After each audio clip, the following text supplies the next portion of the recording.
രാജ്യത്ത് അഴിമതിക്കാരായിട്ടുള്ള ആളുകളുണ്ടെങ്കിൽ അവരെ അഴിക്കുള്ളിലാക്കുമെന്ന് പ്രധാനമന്ത്രി പറഞ്ഞ് നാക്കുവായിലേക്ക് ഇട്ടിട്ടില്ല. അതിനു മുൻപേ വന്നു ഡൽഹി മദ്യനയ അഴിമതി കേസിൽ എൻഫോഴ്സ്മെന്റ് ഡയറക്ടറേറ്റിനെതിരായിട്ടുള്ള സുപ്രീം കോടതിയുടെ വിമർശനം. ഒന്നും കണ്ടെത്താൻ കഴിഞ്ഞിട്ടില്ല എന്നാണ് പറഞ്ഞത്. എന്തായിരുന്നു ആരോപണം? മദ്യനയത്തിന്റെ മറവിൽ ആം ആദ്മി പാർട്ടിക്ക് ഫണ്ട് ഉണ്ടാക്കാൻ വേണ്ടി ഈ ഇടനിലക്കാരൻ ദിനേശ് അറോറയെ സഞ്ജയ് സിംഗ് പ്രയോജനപ്പെടുത്തി എന്നതായിരുന്നു. 2 കോടി രൂപ 2 ഘട്ടമായി വാങ്ങിയെന്നായിരുന്നു. എവിടെ തെളിവ് എന്ന് കോടതി ചോദിക്കുമ്പോൾ ഇഡിക്ക് മിണ്ടാട്ടമില്ല. ഇഡി ജാമ്യം കൊടുക്കട്ടെ എന്ന് ചോദിച്ചപ്പോൾ കൊടുത്തോളാൻ പറഞ്ഞു. എങ്കിൽ പിന്നെ ഈ 6 മാസം സഞ്ജയ് സിംഗിനെ ജയിലിലിട്ടത് എന്തിനായിരുന്നു? എന്തിനാണ് അരവിന്ദ് കെജ്രിവാളിനെയും മനോജ് സിസോദിയെയും സത്യേന്ദ്ര ജെയിനെയും ജയിലിലിട്ടിരിക്കുന്നത്?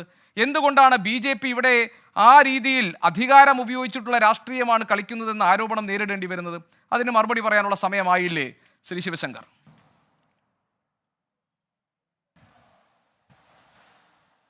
ആരോപണങ്ങൾ പ്രതിപക്ഷത്തിന് എപ്പോഴും രാഷ്ട്രീയമായ ആരോപണങ്ങളായാലും ഇത്തരത്തിലുള്ള ആരോപണങ്ങളായാലും അവർക്ക് നിരത്താവുന്നതാണ്. പക്ഷേ ഇത് അന്വേഷണ ഏജൻസികളുടെ കാര്യത്തിലോ അതുപോലെ തന്നെ ഇപ്പോൾ കോടതിയും ബഹുമാനപ്പെട്ട ജഡ്ജിമാരുമെല്ലാം കേന്ദ്രത്തിലെ നരേന്ദ്രമോദി സർക്കാരിൻ്റെ ഉപകരണങ്ങളാണ് എന്ന രീതിയിലാണ് ഇപ്പോൾ ശ്രീ അനിൽ ബോസ് അടക്കം ഇന്ന് പറയുന്നത്. എനിക്ക് എന്തുകൊണ്ട് അതിനെ താങ്കൾ ഗോപികൃഷ്ണൻ വളരെ മാന്യനായതുകൊണ്ടാണോ അതിനെല്ലാം അംഗീകരിച്ചതെന്ന് എനിക്കറിയില്ല. ഏതായാലും ജഡ്ജിമാരെയും അതുപോലെ തന്നെ അന്വേഷണ ഉദ്യോഗസ്ഥന്മാരെയും എല്ലാം തങ്ങൾക്കെതിരെ ഒരു നടപടി ഉണ്ടായാൽ അവരെയെല്ലാം ഭരണപക്ഷത്തിൻ്റെ ആളുകളായി അല്ലെങ്കിൽ ഭരണപക്ഷം ഉപയോഗിക്കുന്ന ഒരു തരം മർദ്ദന ഉപകരണമായി ആരോപിക്കുന്നത് ശരിയല്ല. രാഷ്ട്രീയമായി ഇത്തരത്തിൽ ഏത് കാലഘട്ടത്തിലും പ്രതിപക്ഷങ്ങൾക്ക് നേരിടേണ്ടി വന്നിട്ടുള്ള ഇത്തരം കാര്യങ്ങളെ അവരൊന്നല്ലെങ്കിൽ ജനാധിപത്യപരമായി അല്ലെങ്കിൽ കോടതിയിൽ അല്ലെങ്കിൽ ഇത്തരത്തെ ഉദ്യോഗസ്ഥന്മാരുടെ മുൻപിൽ പോയി ഇന്ന് നേരിടാം എന്നുള്ളതാണ് എൻ്റെ അഭിപ്രായം. അതാണ് രാഷ്ട്രീയത്തിൽ BJP ചെയ്തിട്ടുള്ളതും അതാണ് മാന്യന്മാർ ചെയ്തിട്ടുള്ളതും. നരേന്ദ്രമോദിയുടെയും അമിത്ഷായുടെയൊക്കെ കാര്യങ്ങളുണ്ട്. രാഷ്ട്രീയമായി അത് നേരിടാൻ പറ്റിയില്ലെങ്കിൽ കോടതിയിൽ പോയി തെളിയിക്കുക എന്നുള്ളതാണ്. അല്ലാണ്ട് ഉദ്യോഗസ്ഥന്മാരെ പഴിക്കുക, അത്തരത്തിലുള്ള ജാമ്യം നിഷേധിക്കുകയോ ജാമ്യം നൽകുകയോ ചെയ്താൽ കോടതിയെ വലിയ രീതിയിൽ പരിഹസിക്കുകയോ അല്ലെങ്കിൽ കോടതിക്ക് എതിരായ കാര്യങ്ങൾ പറയുകയോ അല്ലെങ്കിൽ കോടതിയെ ഉയർത്തിക്കാട്ടുകയോ ചെയ്യുന്നത് ശരിയല്ല എന്ന് ഞാൻ വിശ്വസിക്കുന്നു. ശ്രീ ശിവശങ്കർ, ആ കാര്യത്തിൽ ഞാനൊരു മറുപടി പറഞ്ഞോട്ടെ. ഇപ്പൊ താങ്കൾ എന്നോട് ചോദിച്ചു ഈ കേന്ദ്ര അന്വേഷണ ഏജൻസികളെ കേന്ദ്ര സർക്കാർ ഉപയോഗിക്കുന്നു എന്ന ആക്ഷേപത്തിൽ എന്തുകൊണ്ട് ഞാൻ ഇടപെട്ടില്ല എന്ന്.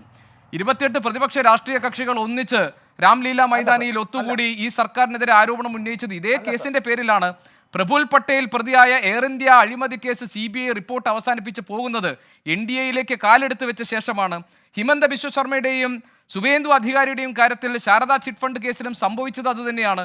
ഇനി അരവിന്ദ് കെജ്രിവാളിന്റെ കേസിൽ അരവിന്ദ് കെജ്രിവാളിനെതിരെ മാപ്പുസാക്ഷിയായി മൊഴി കൊടുത്ത മകുന്ദ രാഘവ റെഡ്ഡി, അദ്ദേഹത്തിൻ്റെ പിതാവ് ശ്രീനിവാസുലു റെഡ്ഡി ഇത്തവണ മത്സരിക്കുന്നത് BJPയുടെ സഖ്യകക്ഷിയായ തെലുങ്കുദേശം പാർട്ടിയുടെ സ്ഥാനാർത്ഥിയായിട്ടാണ്.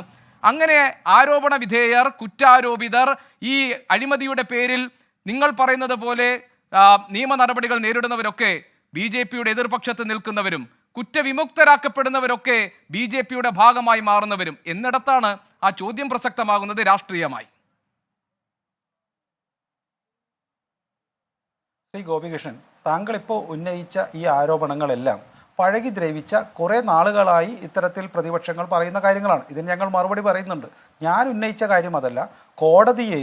കോടതിയിൽ നിയമങ്ങൾ പഠിച്ചുകൊണ്ട് ഉത്തരവിട്ട ജഡ്ജിമാരെ വരെ ഭരണകൂടത്തിൻ്റെ ഭാഗമായി, പ്രത്യേകിച്ച് നരേന്ദ്രമോദിയുടെ ഭാഗമായി ഒരു പാനലിസ്റ്റ് പറഞ്ഞപ്പോൾ താങ്കൾ ഇടപെട്ടില്ല എന്നുള്ള ആക്ഷേപമാണ് ഉന്നയിച്ചത്. മറ്റ് കാര്യങ്ങൾ എനിക്ക് രാഷ്ട്രീയമായി, അതിപ്പോൾ താങ്കൾക്കോ അനിൽ ബോസിനോ മറ്റുള്ളവർക്കോ എനിക്കോ എൻ്റെ പാർട്ടിക്കെതിരെ പറയാവുന്നതാണ്. അത് പ്രശ്നമില്ല, അത് ഞാൻ ഉത്തരവും പറയാം.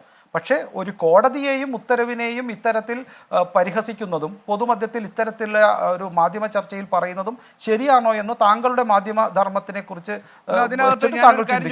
കൂടുതൽ പറയുന്നു. ഒരു ജഡ്ജ്മെന്റ് അങ്ങനെ വിമർശിക്കപ്പെടാൻ പാടില്ല എന്നാണോ അഡ്വക്കേറ്റ് ശ്രീ PR ശിവശങ്കർ താങ്കൾ പറയുന്നത്? അല്ലല്ല, വിമർശിച്ചോളൂ. അതാണ് തങ്ങൾക്ക് അനുകൂലമാണെങ്കിൽ വിമർശിക്കാതിരിക്കുകയും പ്രതികൂലമാണെങ്കിൽ അതിനെ വിമർശിക്കുകയും ചെയ്യുക എന്നുള്ള നയം ശരിയാണോ? 1. 2, മുഴുവൻ ജഡ്ജിമാരും ന്യായാധിപന്മാരും ഭരണകൂടത്തിന്റെ ഭാഗമാണ് എന്നൊരു സ്റ്റേറ്റ്മെന്റ് വന്നപ്പോഴാണ് ഞാൻ അതിനെ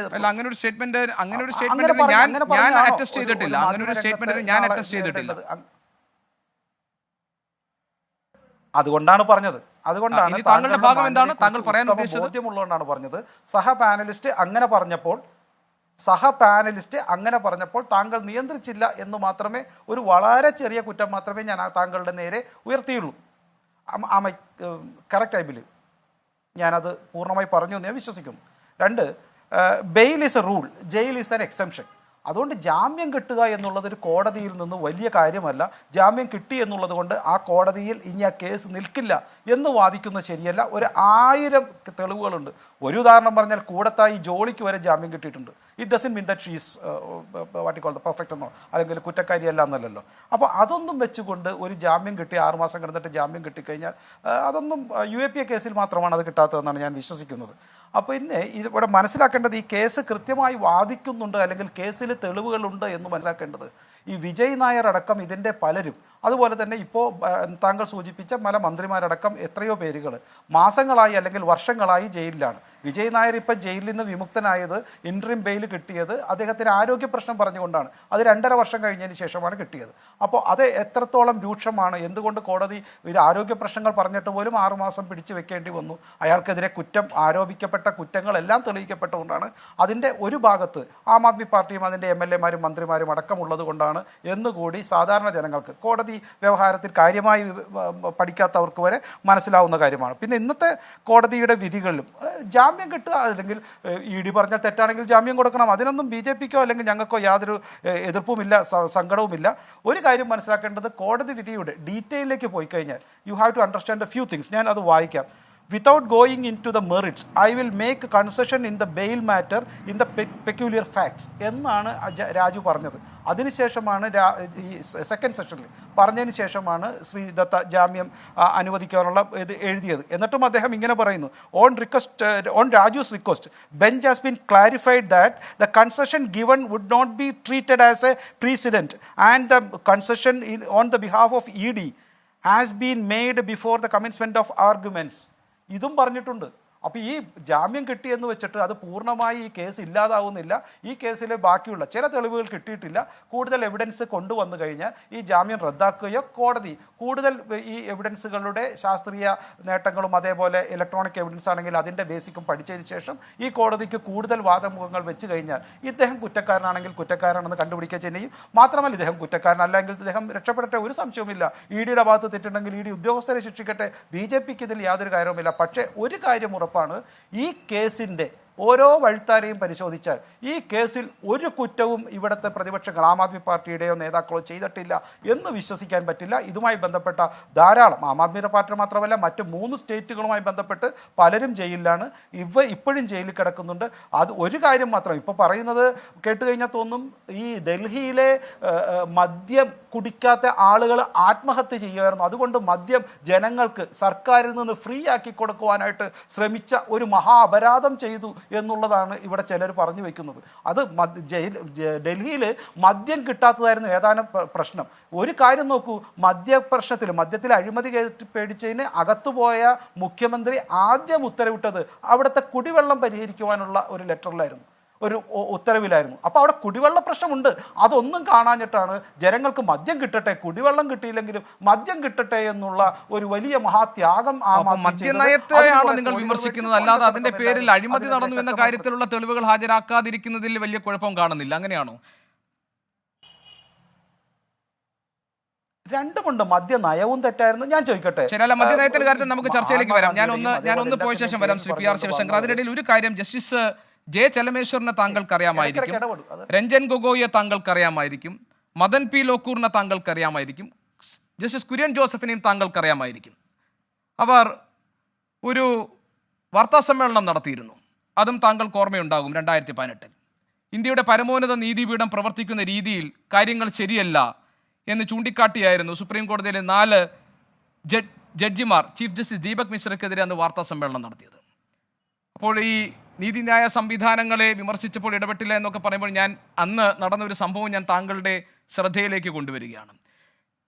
ജഡ്ജിമാർ ഏതെങ്കിലും സർക്കാരിന്റെ ഭാഗമാണ് എന്ന ഒരു മിനിറ്റ് ഞാനൊന്ന് ക്ലാരിഫൈ ചെയ്തോട്ടെ എന്ന ഭാഗത്തെ ഞാൻ ഒരു തരത്തിലും അതിനെ അംഗീകരിച്ചുകൊണ്ട് ഞാൻ ഒരു കാര്യവും പറഞ്ഞിട്ടില്ല. ഈ രാജ്യത്തെ നീതിന്യായ സംവിധാനങ്ങളിൽ വിശ്വാസം അർപ്പിക്കുന്ന ഒരു പൗരനാണ് ഞാൻ. അതുകൊണ്ട് ഈ അതിലെ ജഡ്ജിമാരെ ആ തരത്തിൽ അവർ ഏതെങ്കിലും തരത്തിൽ ഒരു രാഷ്ട്രീയ താല്പര്യത്തോടുകൂടി ഇടപെടുന്ന ആളുകളാണ് എന്ന ഒരു വിമർശനം ഞാൻ ഈ ചർച്ചയിൽ എവിടെയും ഉന്നയിച്ചിട്ടില്ല. I think I have made my point very clear and I will be back to U.